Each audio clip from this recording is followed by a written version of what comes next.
Bienvenue à tous pour cette vidéo spéciale. Nous explorerons ensemble le parcours émouvant de l'une des icônes les plus célèbres de la télévision et de la radio française, Jean-Pierre Foucault. Un homme au sourire éclatant à l'écran, mais derrière son auréole se cachent des histoires poignantes, des efforts extraordinaires et des secrets jamais révélés. Si vous aimez les récits profonds, abonnez-vous à la chaîne et activez la cloche de notification pour ne manquer aucune vidéo. Entrons maintenant dans l'univers de Jean-Pierre Foucault, un parcours riche en émotions, en réussites et en profondes souffrances. Jean-Pierre Foucault est né le 23 novembre 1947 à Marseille, ville portuaire du sud de la France, où les vagues de la Méditerranée caressent les rêves de jeunesse. Fils d'une mère juive, Foucault a grandi dans un environnement à la fois chaleureux et exigeant. Sa mère, une femme forte mais aussi chargée de souvenirs douloureux de la guerre, lui a inculqué une profonde résilience et une grande sensibilité. Cependant, c'est l'origine juive de sa mère qui a exposé la famille aux préjugés sociaux dans les années difficiles de l'après-Seconde Guerre mondiale. Ce fut l'une des premières souffrances de Foucault, même s'il en parlait rarement. Enfant, Foucault était un garçon timide, passionné de livres et de radio. Il passait des heures assis devant le vieux poste familial à écouter les voix inspirantes des émissions. C'est là que son rêve de devenir animateur radio est né. Cependant, la vie n'a pas toujours été facile. L'une des plus grandes souffrances de Foucault a été la perte de son père, pour lequel il avait un profond respect. Son père est décédé alors qu'il était jeune, laissant un vide incommensurable dans son cœur. Ce départ soudain a non seulement causé des difficultés financières à la famille, mais a également laissé Foucault avec la peur de la perte et la lourde responsabilité de prendre soin de sa mère et de ses frères et sœurs. De plus, Foucault a confié, lors d'une rare interview, avoir connu des périodes de dépression au début de sa carrière. La pression de se faire un nom, la concurrence féroce dans le monde des médias et le sentiment de solitude face à une foule l'ont amené à remettre en question sa propre valeur à maintes reprises. De longues nuits blanches, des pleurs solitaires dans une pièce vide et des moments d'inadéquation étaient des blessures mentales que Foucault a toujours gardées secrètes. Un autre événement qui a brisé le cœur de Foucault fut la vision de sa mère aux prises avec des maladies liées à la vieillesse. En fils dévoué, il consacrait une grande partie de son temps à prendre soin de sa mère, mais chaque fois qu'il la voyait faiblir, son cœur se sentait comme écrasé. Ces moments, bien que peu médiatisés, ont façonné un Jean-Pierre Foucault plus profond et plus émotif que ce que le public voyait à l'écran. Jean-Pierre Foucault est un nom incontournable de l'histoire de la télévision française. Sa carrière débute dans les radios locales marseillaises, où il peaufine sa voix et ses talents d'animateur. Avec sa voix grave, son naturel et son charme rare, Foucault attire rapidement l'attention. Il s'installe à Paris dans les années 1970, où il entame son ascension vers les sommets de la télévision. Foucault est surtout connu pour avoir animé Qui veut gagner des millions, la version française de Qui veut gagner des millions. Cette émission a propulsé sa renommée au rang de symbole d'intelligence et de disponibilité. Le public appréciait Foucault non seulement pour son professionnalisme, mais aussi pour la sincérité avec laquelle il communiquait avec les candidats. Il transformait chaque question, chaque moment palpitant à la télévision, en une expérience mémorable. Foucault est également un visage familier de Miss France, le prestigieux concours de beauté qu'il anime depuis 1996. Avec son style élégant et ses répliques pleines d'esprit, il a contribué à faire de ce programme un événement culturel incontournable en France. Il a également animé Miss Europe en 2003, 2005 et 2006, affirmant ainsi sa place dans le monde du divertissement. Un autre moment fort de la carrière de Foucault est son apparition dans le film Mon meilleur ami, 2006, réalisé par Patrice Lecomte, où il incarne son propre rôle, celui d'un présentateur célèbre. Ce rôle, bien que modeste, a révélé son talent naturel d'acteur et a consolidé son image auprès du public. Cependant, le parcours de Foucault n'a pas toujours été rose.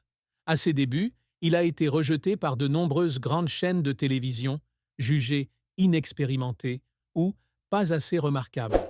Ces refus ont été comme des coups de couteau dans son estime de soi, le faisant pleurer de désespoir à maintes reprises. Il y avait des soirs où il se demandait s'il était vraiment fait pour ce métier. Un échec mémorable fut celui de l'émission Zone Rouge, la version française de La Chaise. Malgré ses efforts soutenus, l'émission ne rencontra pas le succès escompté et fut rapidement annulée. Cet échec laissa Foucault perplexe, se reprochant de ne pas avoir fait mieux. Il confia un jour en interview « Il y avait des jours où j'avais l'impression d'avoir complètement échoué, mais ce sont ces échecs qui m'ont appris à me relever. » Les efforts déployés pour surmonter les difficultés le firent également pleurer à maintes reprises. Il travaillait sans relâche, ne dormant parfois que quelques heures par jour pour préparer les émissions. La pression de préserver son image, les critiques du public et des médias, et le désir de plaire à son public l'épuisèrent. Un jour, après une séance de tournage stressante, il s'assit seul dans la loge et pleura, non pas par fatigue, mais parce qu'il avait le sentiment de ne pas pouvoir faire mieux. Jean-Pierre Foucault n'a pas épousé sa compagne de longue date, Évelyne Jarre, une décision qui a surpris plus d'un dans une société qui considère encore le mariage comme la norme. Dans une rare interview, Foucault a révélé qu'Évelyne et lui avaient choisi de vivre ensemble sans certificat de mariage, estimant que l'amour et l'engagement n'avaient pas besoin d'être prouvés légalement. Cependant, une histoire émouvante se cache derrière ce choix.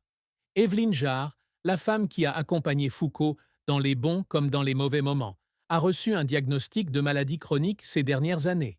Bien que les détails de sa maladie n'aient pas été rendus publics, Foucault a confié que cela avait été un choc immense.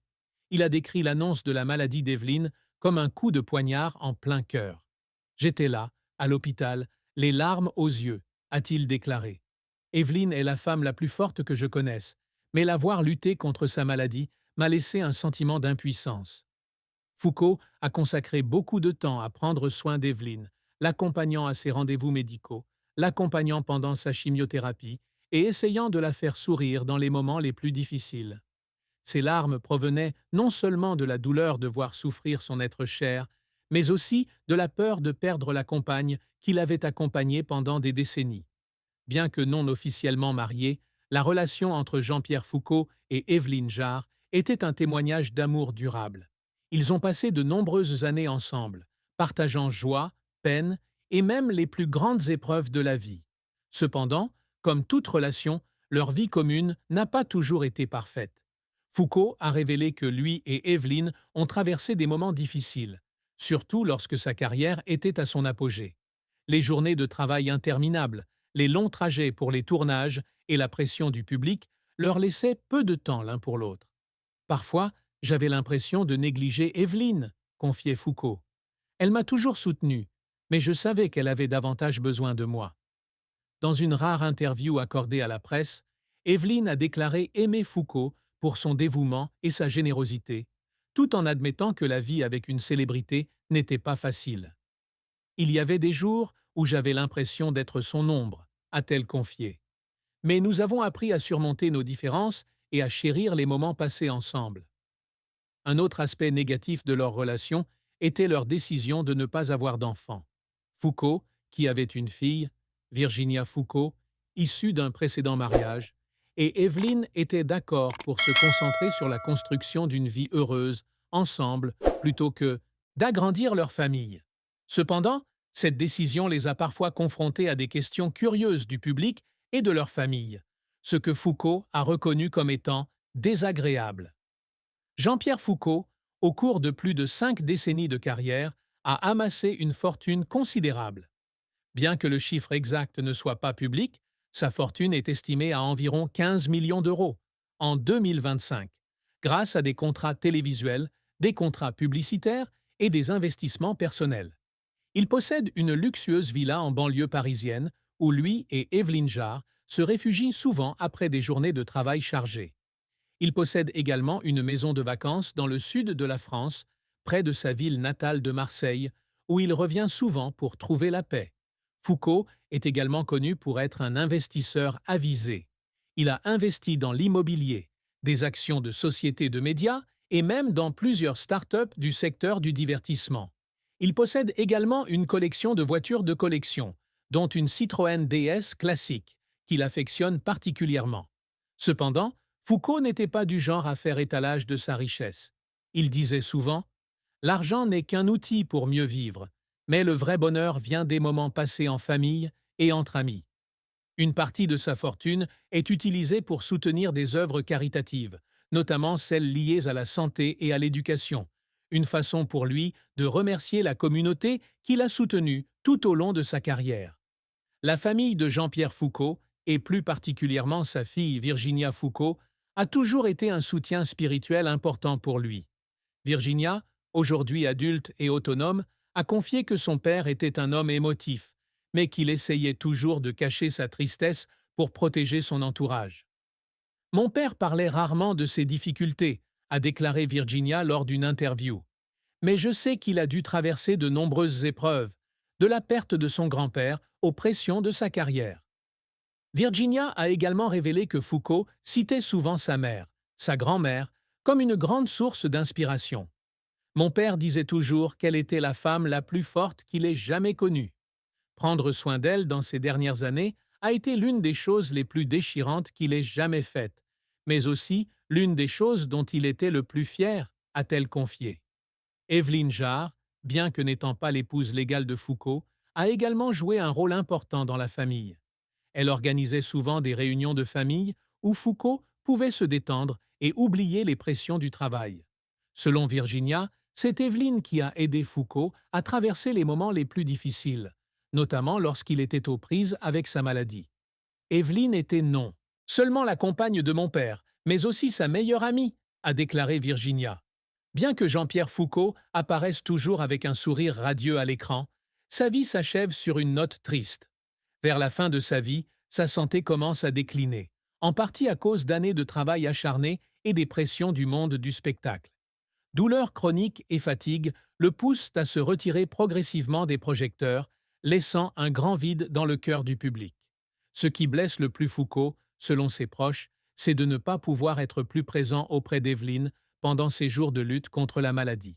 Il confie un jour à un ami « J'ai passé ma vie à faire plaisir au public, mais j'aimerais pouvoir passer plus de temps avec ceux que j'aime. » Ces mots, bien que simples, contiennent un profond regret. Foucault dissimule également une autre grande tristesse, la solitude.